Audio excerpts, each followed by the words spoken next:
మంచి ప్రభుత్వం పేరుతో జనం దగ్గరికి వెళ్తున్నటువంటి వేళ సొంత పార్టీ వాళ్ళు తెచ్చిన వివాదంతో నంద్యాల దగ్గర ఇవాళ గందరగోళమైంది.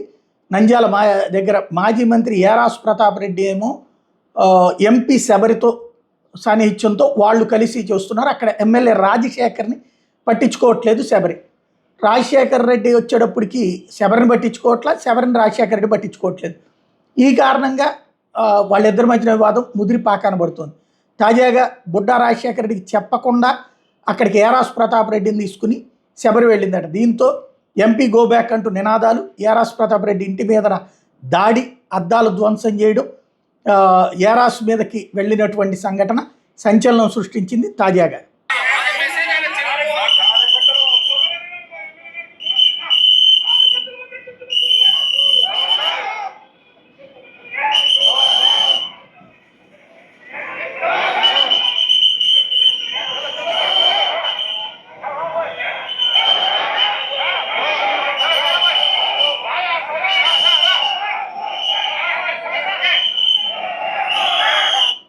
కాంగ్రెస్ హయాంలో ఏరాస్ మంత్రిగా చేశారు.